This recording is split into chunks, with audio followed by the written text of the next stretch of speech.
They over there slumbering it up, slumber partying, drinking, girls' night out. We this before we go to college. Energy, like girl, this ain't giving wife. I'ma do me. You don't want to come home. You don't live here no more. That means we getting a divorce. Let's just get this paperwork out the way, and you can go stay at K's. You can do what you want at K's.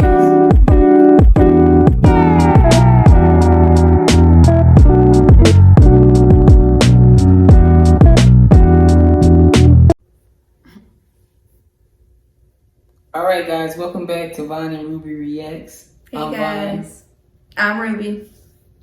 And guys, thank you for joining us and staying tuned. If you watched some of our previous videos, you might have noticed that there was some wine sipping going on. And a lot of maybe nodding out from my wife. Just feeling the vibe. Here, floating, feeling good. But if you also watched our last video, we've been dealing with something. And, we're still trying to get over it. So, we're going to try to keep our spirits up. We lost our dog, Hershey. It's been rough. So, either way, we just want to let you guys know, we've been trying to relax and not think about it. So, bear with us with some of our previous videos. Following forward, join us for our recap today. 90 Day Fiance, Happily Ever After, episode 17. Alright guys, let's get into it. So, alright guys, so Jasmine tells Gino that she doesn't feel validated. Alright? This is after the pageant, I believe. She don't feel validated. He says she's always arguing with him, so he can't get intimate with her. It's affecting their sex life. Jasmine says that all Gino does is wants to spend time, special time alone with himself. And he also said that she's getting ugly about it. Yeah. So Jasmine feel like Gino's not validating her. Gino thinks she's getting ugly about it by all these arguments they having, and it's affecting their sex life. And Jasmine said no, that's because he always want to be intimate with himself. I don't know why she embarrassing the man telling his business. He probably want to be alone, but if he want to do that, he really don't want to be with her. He really don't want to be with you if he want to be spending special time alone. Right. I think I get it. I'm turned off if you always arguing. Yes. I don't want to be by myself though, but dang, he gotta get it somehow, and he ain't cheating. Yeah. If you're always arguing, nothing about that is going to make you want to be intimate with your partner. Period. Right. Period. Yeah. I'll have a better time by myself. So you would spend special time alone. And what if I want you in the other room? Sometimes you just can't get past the type of arguments you having. Y'all believe this? You wanna get one off into the air. You don't want to do it with that person. It's not that you want to go do it with someone else. I mean, you're married. You gonna go in the room and be alone. And I'm in here. Instead of dealing with what comes with that. Yeah. You ain't gonna be dealing with nothing but what you want at that time. You're gonna be thinking about that. So you like, look, I'm going by myself. I don't want you at all. That's crazy. You want them, but you just can't get past some things right now. So right now, this is what I have to do. Okay. I can see you still doing it, and then you like, get off me, get out of here. I'm not gonna see you now. And then you come back when you want to, but y'all never really make up. Yeah, I mean, some people could do that too. So. Let us know in the comments what y'all could do. Yeah. What have y'all done before? That's Jasmine and Gino, guys. Nothing much, just redundancy. She's whining. She's at her pageant. This is what she want to talk about. All right, next is Patrick and Thais. All right, let's get into it. So Patrick and Thais are in the car with John's dad, and where are they headed? They're going, I think, on a 3-hour ride to their vacation. They on vacation, going on a little mini vacation. To hang out. Yeah. And Thais tells her dad that John was mean to her friend. Now, John don't know what they're talking about, so he's trying to get an understanding of what they're saying, and he asks his brother, what are they saying? Tell them that she started with me. And the brother don't even relate, he just be quiet. But he relaying everything they saying to John. But he ain't telling what John want them to know to them, which I thought was That was fucked up. Yeah. He funny acting, you see? All the time with his brother. All the time. Yeah.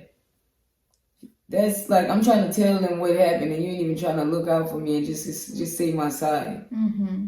So they all go hang out at the lake. They getting out the car. They trying to walk over this boardwalk to get onto the boat. And it's funny because Thais scared of water, so she's just walking really slow, taking all day. She can't get over there.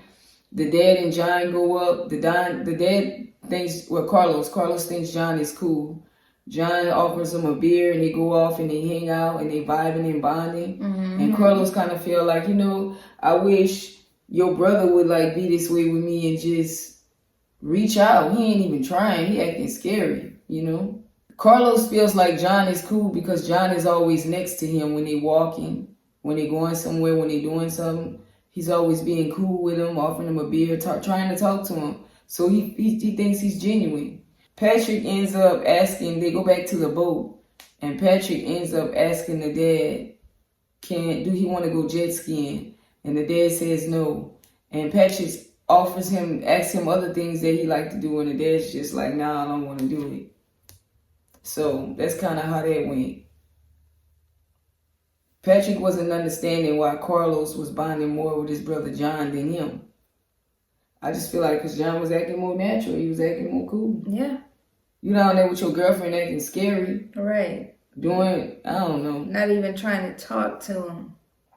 Yeah, the best way to bond with a dude is offer him a beer. Yeah. If he drink, you want a beer, you want to go talk, you want to go hang out. And yeah, he just naturally took to John. Now, John tried to explain to the dad that it's hard for Patrick to express himself. Mm-hmm. And the dad's just like, I know. And Patrick says, John tells Carlos that Patrick's a good father. Look at him. He cares for your daughter. He's a good dude. Now, you see how John look out for the brother? Yeah. But you see the brother always trying to act like he better than him? Right. I don't know, y'all. That's all I have on them. I thought that was... I don't know, man. Yeah. He really needs to work on that because John could have painted him in a different light than he did. Yeah. John, Patrick, and Daisha. Yeah. Moving on. Lauren and Lexi. All right, y'all know they was out on this dinner date. And they over there and Lauren's like, look, I want to be a working mom that could take care of my husband, my family, my children. Everything gonna get done. The clothes gonna get washed. The house gonna stay clean. The food gonna get cooked. Don't worry. Everything is gonna go well. Mm-hmm. And Alexi's like, nah, you dropping this on me. You springing this on me. This right after the surgery. It's gonna be more and more and more. I don't want to hear it. I want a traditional wife. I don't want to be your cheerleader. I don't want to be cheering you on. I've been your cheerleader. A man don't want to cheerlead his wife. It's the other way around. And Lauren's like, no. I need you to support me. Alexi get offended. He says, look, I've been supporting you through the pregnancies, through helping take care of the children, helping you through the surgery. I've been very supportive, and I got very upset and offended when you said that I wasn't. And that's why he was mad and not receptive to nothing she's saying. She said, okay, I understand. They kind of talk it out. They forgive each other. They give a kiss. And then Alexi tells Lauren he really do feel bad about the way he reacted. So anyways, Lauren decided that she was going to kiss his ring. I don't know if it's like an inside joke. She kissed the ring and bowed to him and now it's all good. But Lauren did say Alexi's views are old-fashioned. She don't like that. She hope he sees past that and allow her to be the type of woman that she wants to be. What you think? Yeah, I mean, she don't like that. You married him like that, knowing that. Knowing that's his culture. Knowing that is exactly how he was raised and what to do. It was programmed that way. For real. And now you hope he change because you want to be a working mom. When he wants you to be at home, taking care of home and the children as you should. She just seemed scared. She just seemed like he about to backhand her across town. She just looked shivering and shaking over there like, I don't want to upset Lexi. I don't need to get mad. Oh my, I just still on them. Yeah. It looked crazy. She need to act normal when they talking, man. It's looking bad. Sometimes it don't be the dude beating her down and street fighter comboing her. It just be the chick just be acting crazy, making it look that way. Yeah. It's sometimes like it be, oh, I hope you don't leave, but it be looking like abuse. That'd be crazy. I don't like that. Don't do that. Yeah. All right. I hope they work it out. All right, y'all. Sophie and Rob. Y'all tired of seeing this nonsense? It's crazy. Y'all. All right, y'all. Let's do it. All right, so remember, it was Rob's birthday last week. Sophie at the bar with Kato. She hanging out with Kay. They drinking. And she like, you know what? I ain't tripping on Rob being wherever he at. I don't want to bother him. I don't want to see him controlling. I think he just don't care. Mm-hmm. So they catch Sophie. They some kind of way. I don't know where. How Sophie and Kay parted from each other for Kay to end up outside talking to production one-on-one saying Sophie is her soul. She the other half of her. She pray every night that her and Rob end. She can't stand Rob. Now, I don't know if they asked her to do that because it wasn't given that at first. They was just playing alluding. But now they got it full-blown looking like they got something going on. Mm-hmm. She just want to stay at K house, hanging at K house. At first, I thought they was just playing that game. But she really was over there talking to another dude. You know what I'm saying? Like, she with another dude claiming she hanging with Kay. Yeah. But now they trying to say, it's Kay. I don't know, man. Kay, Sophie is her soul. She hit it. She had it already. She ain't just dreaming this, wanting this, desiring this. She done had that already. Yes. Because when she cockily saying, I provide for her better than Rob. Yeah. That you hit it. That your ego is alive and active. Oh, yes. Oh, yes. Why would you say you praying somebody break up? Right. You already affecting that when y'all get together, that's not good karma on your relationship you trying to have with her. It was bred out of hatred towards some other relationship. This falling apart on its own. You don't gotta get involved. She obviously at your house. Yeah. Excuse me. Yeah. So what? So Rob outside the club where he's hanging at, y'all, telling the fellas, look, I don't know what to do. This girl all over me. Sophie ain't here. I got needs. I'm feeling played. And the friend like, man, I don't know what he got going on or what kind of crazy it is, but it ain't no question. You stupid, man. You need to be going home. It is what it is. The other dude say, you clearly look like you love her. So look, bro, I say do what you gotta do, man. Handle your business, man. You don't need to know. Why is it looking like that? You don't even know? Yeah. Yeah. She ain't worried with you. Yeah. For some dudes, it ain't nothing. Look, little boo, we gonna go on and get up out of here now. You hear? We gonna head out. We gonna kick it. The girl come outside, y'all. She like, wow. Can I get your number? Mm-hmm. He like, look, girl, I'm gonna come back in. I need a drink. I ain't quite finished needing a drink. You know what I mean? I might want another drink. You sure? You telling the truth? You gonna come back? Don't lie to me. Don't stand me up. Rob said, now why would I lie to you, little pretty? I'm gonna be back in. Now look, I think the girl wasn't getting it. Rob was like, look, girl, the camera crew right here, get the fuck on. Right. And when they leave, I'm gonna come back in there and I'm gonna slide my number. We gonna do that, but let them get up out of here. Let them think I'm departing from the bar or the club. I see her at the end of the corner hanging out, looking like, is he still out there? I'm like, damn. He can't even pretend he walking away, so production can leave. You over here. They gonna hang out now. Oh yes, yes. The spot you around the corner. Oh no. Even though I think allegedly something ain't right about his sexuality, I think he took her home. Oh yeah. He definitely was saying, "Look, girl, let the crew leave." That's what I think. I think so. Oh yeah, he had a night. He looked. Yeah. I wouldn't care if the crew called me. Sophie ain't here. He had a night. Y'all, Rob and Sophie. I'ma do me. You don't want to come home? You don't live here no more? That means we getting a divorce. Let's just get this paperwork out the way and you can go stay at Kay's. You can do what you want at Kay's. Mm-hmm. That's what happens when you married and every little problem that y'all have, you run into a friend's house. They over there slumbering it up, slumber partying, drinking, girls' night out. We this before we go to college energy. Like, girl, this ain't giving wife. No way. What in the world? See, that's why you gotta knock these girls up right after you get married. She ain't home. Slow down, girl. I can't move now, girl. Then after they had a baby, they too tired to play. That girl, my baby need me. I can't. Girl, this nigga done got me pregnant again. Nah, yeah. You gonna chill out because you can't. You gotta get. Yeah. This is how you used to make them sit down back in the day, guys. No. Just joking, okay? It's true though. It's true. This is how they got you back in the day to come home. You was gonna be at home. Yeah. All right, guys. Kobe and Emily. So Kobe and Emily packing up to go home, and Kobe said, "Yo, Emily, you know, I'm thinking about living in Cameroon for about a year or two. What you think about it?" Emily like, "Look, bro, you springing this up on me." He's like, "I care about our children's culture.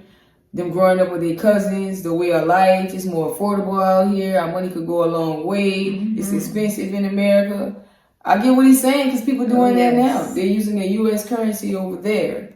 I'm not saying I know what all they come with. I'm just saying what people are doing and how much sense it make. And that it is more important right now that his children grew up when they're young and it has more of an influence on them, right? So Emily not having it. Of course, Kobe get mad and say, "What you make all the decisions around here, huh?" And he walk off. And Emily's like, "Oh, that's rude." Emily say, you know, she want them to do this maybe when they older, to where they understand. How they not about to understand their blackness right now? Right now is what they don't understand, and it's confusion. They catch them while they young. Yeah, before they all messed up with their ideology of themselves. Yeah, and confused. See? Didn't y'all go back in the beginning? I said this was coming, right? In the beginning when I was cracking jokes about being in the Get Out. Yeah, you see? So Kobe's big on, I want the children to understand their roots. And Emily's like, no, they ain't gonna understand their roots right now. It'll be later on when they don't understand their roots. Kobe said, look, we're gonna discuss this extensively when we get back home. And he said, I ain't backing down about this either. I believe him. Yep. So Valerie comes and he meets them at the airport. He says his farewells. He's hugging them. He's being nice. He's sending them off. Kobe's crying. He really don't want to go. He's missing everybody. You could tell like he against this leaving and going back to America type shit. So Kobe asked, you think, you know, they heading back home and he's in the car with the family. He said, y'all think they gonna remember this experience? And the mom and them like, probably not because of their age. I think they even pushed Kobe more into they need to be at home in Cameroon. So Emily brings up, let's tell our parents what you said to me, Kobe.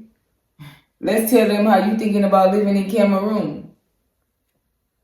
So the mom's like, I don't think that's appropriate for their age. That wouldn't be a good idea. The dad, the mom, they don't want this. This is not cool. They panicking. It's not good for the environment. So the parent don't think it'll be good for their benefit. Right. Y'all, of course, this is just, we know what this is. And it ain't right. They culture matters more than anything. They need to be in their own environment. Y'all know how I feel about that. That's all I'm going to say. I think this is I don't know how to say it without, I'm just not going to say it. We know, you see what it look like? All right. You got anything on this, Kobe and Emily? I mean, I just hope that he get his wishes met, you know, for the children, because I mean, he knows what they need and he's gonna push for it, and they do need to get out of there. Yeah, man. He getting bossed around. Y'all see what I'm saying? He can't make no manly decisions. It's all what they say. It's a gang up on Kobe. You'll never be a man if you ain't in your own house making decisions. This girl want to stay. Emily want to stay at home and have her mama help her with everything while she lay in the bed and drag around and do nothing. She want all the help. She don't want to be out on her own in her own house with Kobe because she ain't gonna be able to be making decisions and dictating. She gonna be under him as a man. It's cool in the family. She don't want to experience her with them. Right. It's like she want to have backup dictation and control support. Allegedly. Yeah. Anyways, guys, moving on to the next couple. So Emmanuel and Ashley's talking. Emmanuel, he comes out of the room. I mean, he comes into her bedroom with his blankets and stuff. I don't know if he was trying to sleep in there tonight because he on the punished couch or what. But he goes and he talks to her. He surrenders. He want to make peace. He told her that he put the money in the bank account. That's where it's at. That's what $1,000 is. And the only reason he asked for $300 was to help with his mom's arm. But he don't like people. He don't like when he feel bad. He don't like to share how bad he feel with people. He don't want to tell them bad things and just bring in a bad vibe. She says she wants him to be able to express himself to her, and that she can't help if she don't know anything. Mm-hmm. She told him she's gonna send the $300 to the mom for her arm, but that she hopes that Manuel is honest with her in the future. Manuel admits he understands that this is causing friction, him not being honest, and he promises not to do it anymore. So Manuel says he's gonna learn how to share his pain with her, but he didn't like doing that before. Manuel, he puts his head down into Ashley's heart or arms, and he starts to cry and say, "You don't know how much I really miss my family. You just really don't know how much I really miss them."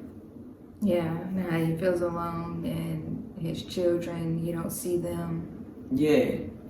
He's really broken down about that and really hurt. For him to do that out of nowhere, I don't know if it was something he did because she was giving him the money, but I more so think that this dude about to go back home. Something's playing on him on the phone conversations. Mm-hmm. He just sound like it ain't worth it no more. He can't take it. Maybe his children miss him. They crying. They're in the background growing up. They sending them pictures. Yeah. He just can't commit to this life of maybe him coming here and trying to sing for them. Yeah. It just seemed like he over it. It's tearing him up.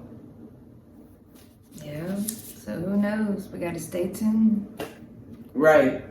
That was Ashley and Manuel. Next. Michael and Angela, y'all. So, all right. So, remember, they was in the car. Angela asked Michael to stay in the car while she go in and surprise Skylar and the children. She get in the house. She's chill. She's talking to him. She's saying maybe one day he'll be here. He'll get his visa. Skylar say, I don't know. Maybe it ain't me. Angela acting all excited. She can't really sit. She's grabbing the children. One of the grandchildren still asleep. She tell them to go get her up, get her up. So they in there talking. Next thing you know, they get a knock on the door. And Angela says, maybe it's my luggage. And her daughter, Skylar, says, no, mine's too late. It's not your luggage. So Skylar answers the door. All the grandchildren are there. Mm-hmm. The children answer the door. Mm-hmm. All of them open the door, and it's Michael. They all embracing them, loving them. Screaming, holding them. Yeah. Skylar's like, the mom tricked her good. She's happy Michael's here. Michael was worried about how she was going to treat him, but it was fine. Mm-hmm. Michael's excited. He gives all the children slippers as a gift. Mm-hmm. He gives Skylar a purse as a gift. And they all cool sitting down enjoying themselves. So Angela gives Michael a tour of the house. And she taking him through the house. Y'all, I can't believe she left her house like that for production to catch up. It's full of clothes, piled to the ceiling, junk everywhere. Children, toy stuff, animals all on the bed. She blamed it on the children, saying, she even said she was just throwing clothes everywhere and she was getting ready to pack to leave. And that's how she left it. I think that's her mind. See somebody's house, it's scattered. Her mind is her house is her mind. Mm-hmm. It's all over the place. Mm-hmm. Michael couldn't believe it. There was nowhere for him to put his clothes. She didn't even prepare, like she put energy into the universe for him to come home. She didn't have a space in her closet. Empty drawers, 3 of them. She didn't have nothing. Right. She couldn't even get to her own stuff. Y'all, it was the worst case of hoarders I ever saw. Yes. Yes. And that's how they went on. Unbelievable. And unbelievable for a woman to be living like that. Shame. Mm-mm. Yeah, y'all. So, tune in to the next episode. See where this goes with the crew, with the group, with 90 Day Fiance Happily Ever After Season 8. This was episode 17. Tune in for our next recap. And guys, always stay tuned. And again, we miss our Hershey. Stay down.